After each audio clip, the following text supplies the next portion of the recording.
Yo, what's good, YouTube? It's your boy D Money. And Legends decided to drop some new news on this wonderful Monday morning. So we're gonna hop into it. One of them is a new fighter who you guys can already basically see in the because Legends changed their profile picture to it, and they also dropped a newsletter. So today we're just gonna be covering both of those. So first up is the new fighter, who's I presume this is the April Fool's unit. So let's check out the trailer. I'm not sure if this music is copyright, but we're gonna play it anyway, and we're gonna see.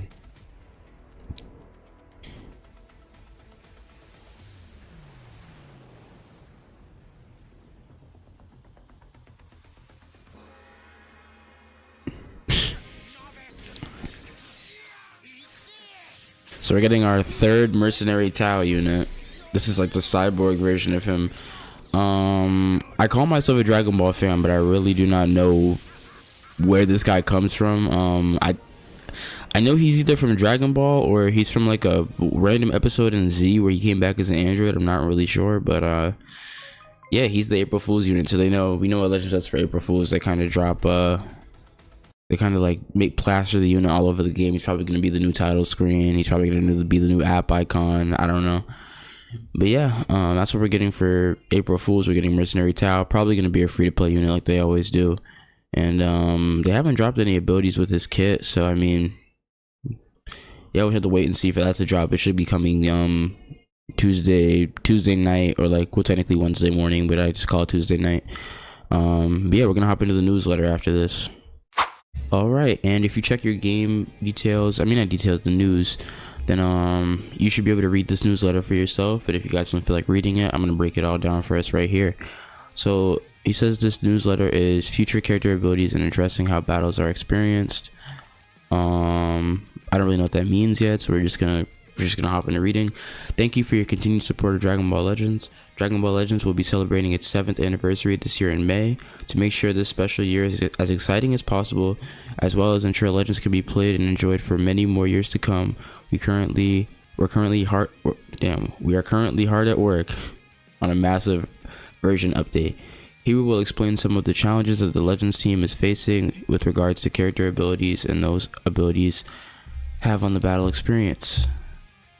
To make character abilities easier to understand and return battles where a variety of element and distinct character abilities are viable. Okay. So it just sounds like they want to make units more different and I guess give more value to element advantages. Okay, I'm down for that. Since release, we've introduced many different characters in order to deliver a unique gameplay experience. However, a large number of characters have abilities that are too broad, and this has damaged the original appeal of Legends battle experience. In this notice, we'll explain 3 major issues that have been identified and the ways that we plan to address them. A lot of information will be covered, but I hope you'll read through it when you have the time. Okay, what can I touch on for this? So when Legends came out, I will agree, it was a much more element-based game. Basically, that was the point in the game where just like being a element advantage against like a certain character that was good. Like let's say if an FSK dropped in year 1 of the game, right? Not with the same kit, but like that level of broken, he wouldn't really be that level of broken because with the way the game was at the time, that double damage due to element factor was such a huge component in the match. Whereas nowadays, like we have units that straight up like either just don't take element like bad like damage, like Tamagami 3, who like after a certain amount of counts is just type neutral defensively for the rest of the match, and other units who just can get element nullification so easily. So I see what they're saying with that. Kind of cheapens out element factor advantage, and at this point like we got units that it doesn't even matter what element they are if they have element nullification, because they're just doing a million damage to every unit. So I see that.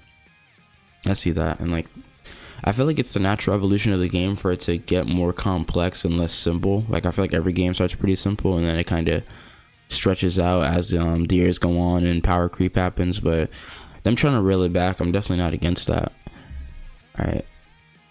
So the homogenization of abilities. Jesus Christ.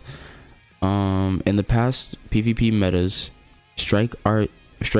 wait, damn, yo, you guys gonna have to bear with me, bro. I don't know how, yo.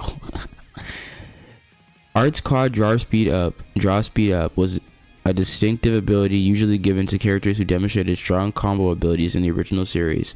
On the other hand, tag regeneration characters would have abundant ways to restore their health. In other words, each character had distinct characteristics. That is true. As more characters have been added, the number of characters with any given ability has increased. As a result, characters have become more homogeneous, making their individual characteristics harder to grasp. That's true. It's funny they say this because I literally just watched a Sakashi video where he was talking about units that are lore accurate, and they try to make characters lore accurate, but at this point every character has every ability. Every character is regen. Every character gets health back when they get hit at this point. Every defensive character and even some offensive characters, which you could say is a more regen characteristic. Like obviously Saiyans, when they get hit, you don't see Goku pop in a sensu every time you got hit. So yeah, I see that. And also the point they're saying with card draw speed, card draw speed could be reserved for characters like Dispo. That's why was that like original vision, like faster characters, the characters that are like really knocking combos together or beat up their opponent for a long time. So I see that. I think over time you just give the team realizes those effects are good, so that they were just like, well, hell, we got to make this unit good, we got to sell, so let's just give this unit all the abilities regardless of whether it's canon or not. Alright, another example is element disadvantage nullification for damage sustained effects, which were only given to a few select units at first. Over time, many units have started gaining these effects, making it harder to enjoy element-based strategies.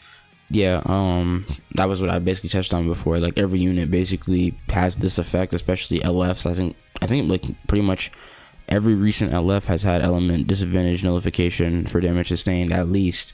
Not all of them have like complete nullification of elements, like offensively, but defensively they've been giving that out to like everybody.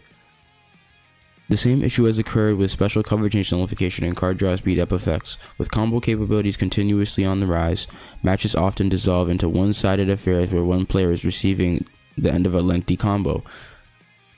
Super Saiyan 3 transforming Goku. I'm glad that they're finally touching on this. I'm a fan of a PvP, like playing PvP where you have to combo drop, you have to do different things to prolong combos. I don't like units that just cannot have their combos interrupted, because it just, you literally put your phone down and go do something else. Like Vegito, Super Saiyan 3s, units like that where the combos just never end. I'd much rather have a unit that does a ton of damage in one blow and you have to kind of avoid, and that he just punishes you really fast and you get on with the match, and have these units that combo you forever. Those units are definitely good because of the way the game is structured, especially with modes like Proud Battle and teams that like are able to like live till timer counts, because then units like that become so much stronger because they waste so much time. But I think the game is right to want to move away from stuff like that. Some of you can probably recall when you could only watch helplessly after a single mistake led to a log combo that eventually destroyed your entire party. Yes, Legends, yes, I can definitely relate to that. Currently, there are a few opportunities to switch from defense to offense and vice versa, and this has damaged the play experience in battles. Yeah, okay, so I'm glad they actually are seeing that, because you know, sometimes as the player base we don't really think like, oh, Legends just releases units in the dips until the next release, but I guess they're actually kind of seeing it. Especially I feel like it kind of reached a apex or like a climax during the Legends Festival 2024, because like some of the units they were releasing, like obviously Daima Goku was a good release, and Goku Black he wasn't that good, but he wasn't like he wasn't that good because he wasn't like broken. We needed broken at the time because we had Mod Vegeta, but like yeah, Super Saiyan Blue Vegito, the transforming one, and the transforming Super Saiyan 3 were just oh my god, just combo you for decades. Once they landed a hit on you, it's just over. You just put your phone down. So glad to see that they're addressing that and kind of moving away from that design philosophy. Increase to complexity and length with character abilities. Another result of single characters having such a wide variety of abilities is that the text of abilities has gotten quite long and difficult to understand. The conditions for activating abilities as well only been getting more complex. Jesus. Okay, I see what they're saying, because if you open up any Modern Units kit as a player who hasn't let's say you just download the game and you pull Super Saiyan 4 Goku and you want to know what he does, basically impossible, because the game, the way the wording is, like a player like me, if you've been playing for a while, you've been playing like for a couple of years, you understand it. But like if someone says when this character enters the battle, that's kind of simple, but when this character enters a battlefield with 50% damage or less when an enemy combo has ended. Like, I can see how that's kind of annoying to read. So if they can simplify the way kits are presented, then that would definitely help. Because I mean, at this point, like, I'm not gonna lie, I don't even read kits. I read a little bit. Like, I watch breakdowns. I'll peek at the kit. The little tags units have are literally more better for me, because I could just be, all right, this unit has endurance. Like, this unit, I can tell by their, like, usually by their by the type. Like, if they're melee type, all right, let me build them strike based. If they're range type, let me build them strike based, and everything else in between. But I don't really read the kit. Usually how I figure out how to use a unit is just me playing the game, and I'll learn as I play, because that kit is just it's too difficult. I feel like I've been seeing that more and more throughout the community. Like, I watch streamers and they're like, oh, I don't even read the kits, or I didn't even know the unit did that. Like, so, but I can't really blame them, because, like, I mean, Legends kits are literally chapter books at this point. So I mean, if they can find a way to kind of condense them into, like, more simply, kind of like what Dokkan did had a really good update where they simplified the kits into be more way understandable for players, and you can kind of tell which units are better, like, by taking a peek at their kit, because it's so simplified. You can see, okay, this damage number's higher, this kit's a little bit longer, but it's not like super long, it's not paragraphs. I still understand this, and it's easy for newer players to be able to tell what characters do. Let me see. They're way too difficult to parse for players who just started, as I said, but we expect they're also difficult for veteran players too. Yeah, I can't even lie. We considered the cause of both these issues in the aforementioned homogenization to be individual characters having too many abilities. The following sequence has contributed to this. Combo capabilities increase due to special cover and change nullification, card draw speed up, etc. Hand destruction, key reduction, and other disruption effects increase to combat those combo capabilities. Hand destruction nullification, key reduction nullification, attribute downgrade nullification, and similar effects increase to combat those disruption effects. Other factors contributing to this internally, we have set a limit of 70% for sustained damage cut effects when deciding character abilities. This was done to avoid the possible confusion about all damage reduced to 0 damage if effects exceed 100%. Jesus. Yo. Oh god, I might have to dead the reading chat.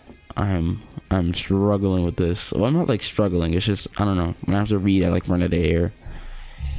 How sustained damage cut works. Sustained damage cut effects cancel out the enemy's inflicted damage up effects. Even if sustained damage cut were to exceed 100%, this would not make all damage receive 0. Yeah, so basically you almost gotta think of it as like a multiplication problem instead of I mean, not a multiplication problem, but like if a character has 200% damage inflicted and sustained damage cut is at 100%, then that other character's damage inflicted is basically 100% instead of 0, because it's like, it's almost like they add it up as a total. So you kind of think of like sustained damage cut as like a subtraction problem. So like damage inflicted minus sustained damage cut, and I think that's how they calculate it. I might be wrong, but I think that's how they're trying to explain it. Because if you just sustain damage cut to 100% and it was like multiplication, or it's just 100% of complete damage taken, then it would just be 0. So that wouldn't really make sense. So I guess that's kind of how I think about it, is like they kind of subtract that, or like if your strike was supposed to do 100% of its damage and sustained damage cut was at 70%, and you're only actually doing 30% of the strike damage that you would regularly do, which also makes sense, because that's why newer units take less damage than older units, and vice versa, because older units don't have any sustained damage cut or little to no, so your character's really doing like insane amounts of damage because they're not being able to cut out those high percentages.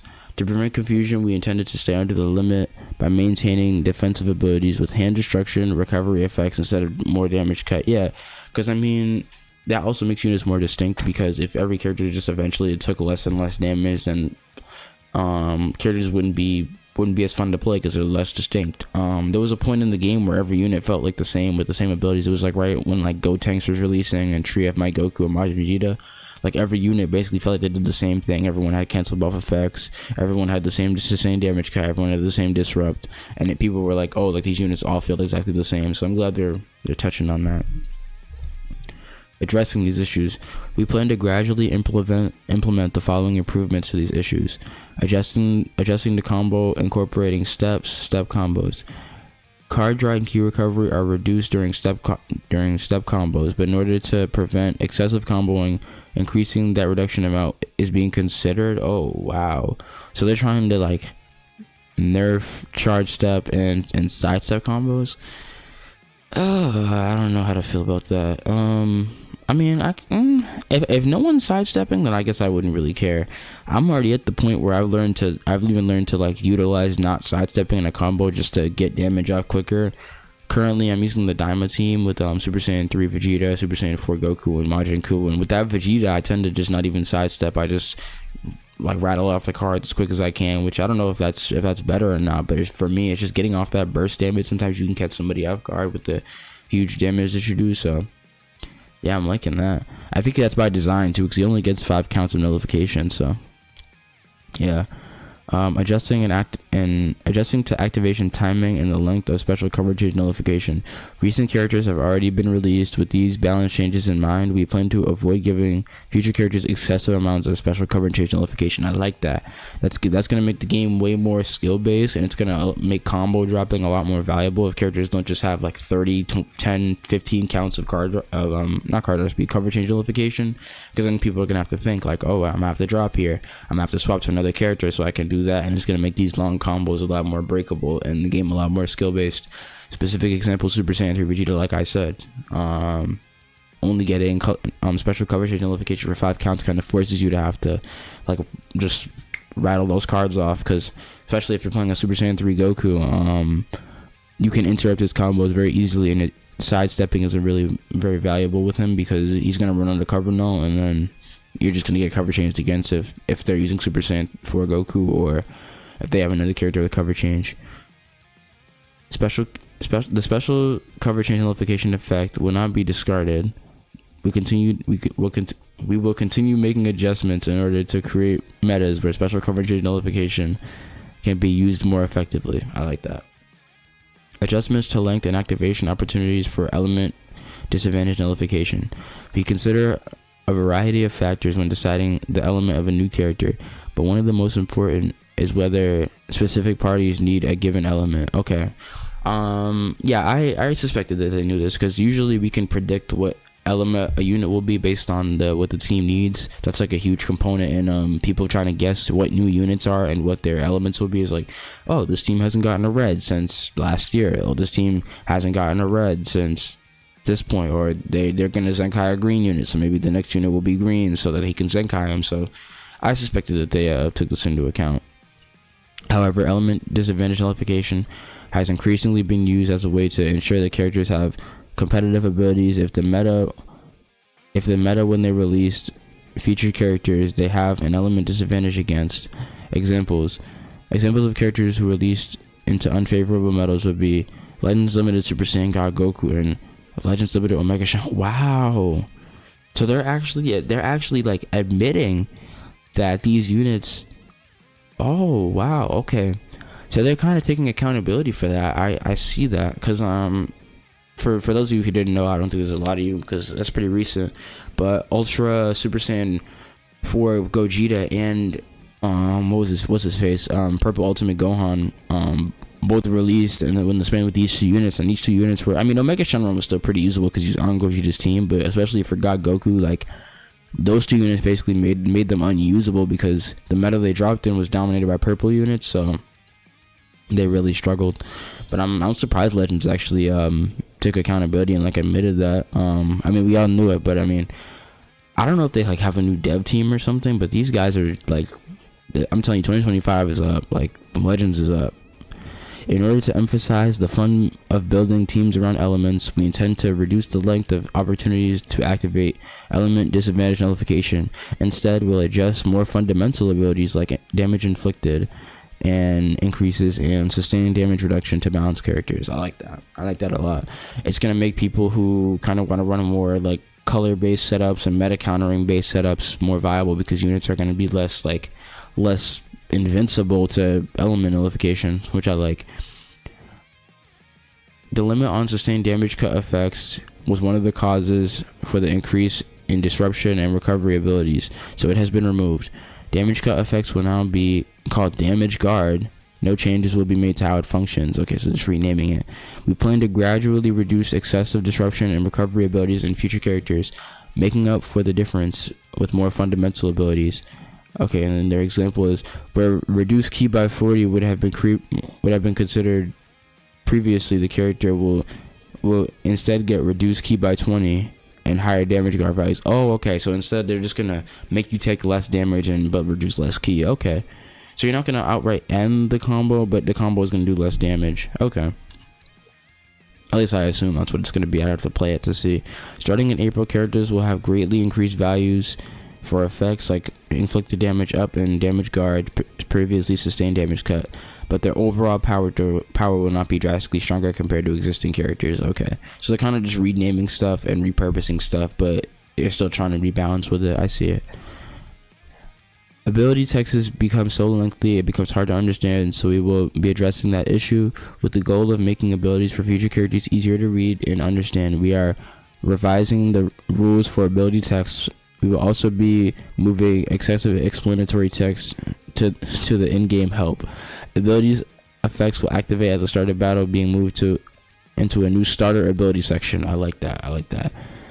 We plan to consider other solutions, such as turning specific effects into icons, and the new ability text is still a work in progress, but here is a sample.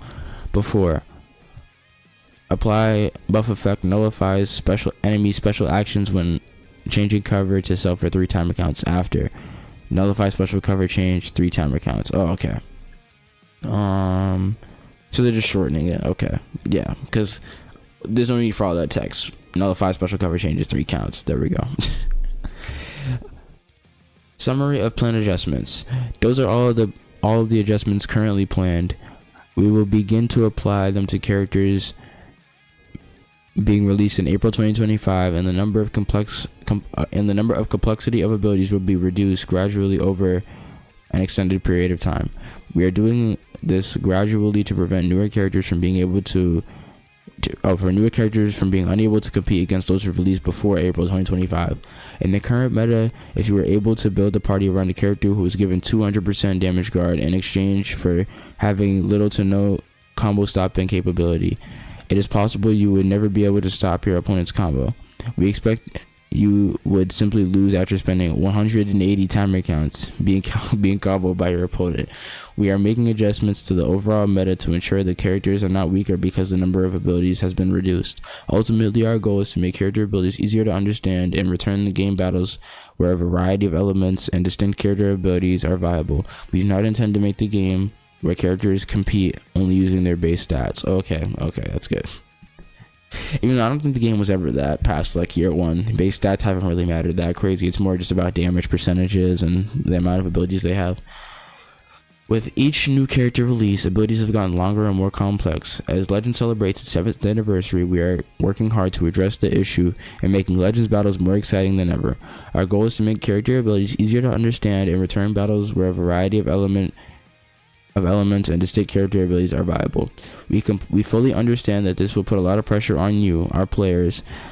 As you adjust to the new changes, we hope we can make up for it by delivering new and better battle experiences. We humbly ask for your patience and understanding. Our team is hard at work making Legends even more fun so that it can be played and enjoyed by more years to come. Jeez, get my reading. As we hope to continue, bro. As always, we hope you continue to enjoy Dragon Ball Legends. Toshi and Tani, Legends management team. All right. So after you guys had to suffer through that D-Money reading torture, that was pretty good. I'm glad Legends is actually taking accountability for some of the things they're doing before. They're trying to streamline the game and make it more enjoyable.